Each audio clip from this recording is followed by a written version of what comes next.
ఢిల్లీ చేరిన రంగారెడ్డి నేతల కేబినెట్ పంచాయతీ మంత్రి పదవి కోసం ముగ్గురు నేతల పట్టు అధిష్టానం చెంతకు మల్రెడ్డి రంగారెడ్డి, రామ్మోహన్ రెడ్డి, గడ్డం ప్రసాద్.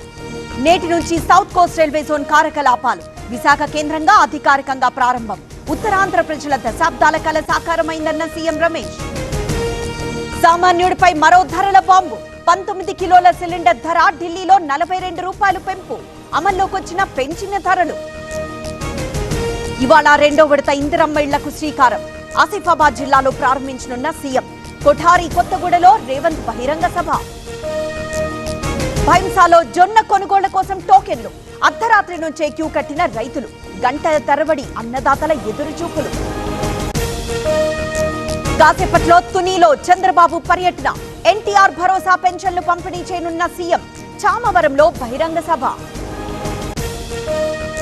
ఏపీ లిక్కర్ స్కామ్ లో వేగంగా దర్యాప్తు. ఇవాళ సిట్ విచారణకు హాజరు కానున్న జగన్ పిఏ. ఇప్పటికే 2 సార్లు హాజరైన కె నాగేశ్వర్ రెడ్డి. నేడు బీజేపీ జాతీయ కార్యవర్గ సమావేశం. మోదీ 12 ఏళ్ల పాలన, చేపట్టాల్సిన కార్యక్రమాలపై చర్చ. ఈ నెలలో కొత్త టీం ప్రకటించే ఛాన్స్. రేపు తెలంగాణ ఆవిర్భావ దినోత్సవ వేడుకలు. పెరేడ్ గ్రౌండ్స్ లో పతాకావిష్కరణ చేయనున్న సీఎం. ఎండల కారణంగా గంటన్నరలోపే ఈవెంట్. తెలంగాణలో ఉద్యోగులకు గుడ్ న్యూస్. ఈ నెల నుంచే ఆరోగ్య పథకం అమలు. విధి విధానాల ఖరారుపై నేడు సీఎస్ సమీక్ష. నారాయణపేట బంద్కు విశ్వ హిందూ పరిషత్ పిలుపు. 15 ఏళ్ల బాలిక ఆత్మహత్యపై ఆందోళన. బాధ్యులపై చర్యలు తీసుకోవాలని డిమాండ్. రేపటి నుంచి రష్యాలో లోకేష్ పర్యటన. సెయింట్ పీటర్స్బర్గ్ ఎకనామిక్ సమ్మిట్ కు హాజరు. పెట్టుబడుల సాధనే లక్ష్యంగా టూర్. బస్సు ఆపలేదని డ్రైవర్ పై దాడి. బైక్లపై వెంబడించి అటాక్ చేసిన యువకులు.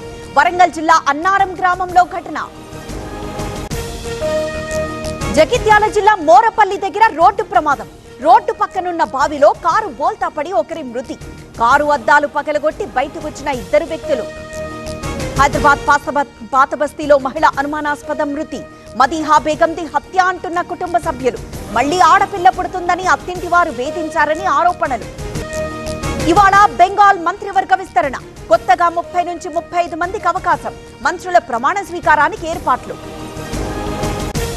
బెంగళూరులో జీరో ట్రాఫిక్ పై ఆగ్రహం. గవర్నర్ రాక కోసం అరగంట పాటు వాహనాల నిలిపివేత. ఆసుపత్రికి వెళ్లాలంటూ ట్రాఫిక్ పోలీసులతో ఒక వ్యక్తి వాగ్వాదం. శ్రీశైలం క్షేత్రానికి పోటెత్తిన భక్తులు. వేసవి సెలవులు ముగుస్తూ ఉండడంతో రద్దీ. మల్లన్న దర్శనానికి 5 గంటల సమయం. ముచ్చింతల్లో శ్రీ సుదర్శన మహామంత్ర హోమం. 3వ రోజు కొనసాగుతున్న పూజలు. చిన్నజీయర్ స్వామి పర్యవేక్షణలో హోమం.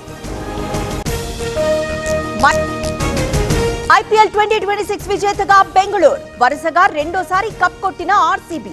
సంబరాల్లో మునిగి తేలిన అభిమానులు.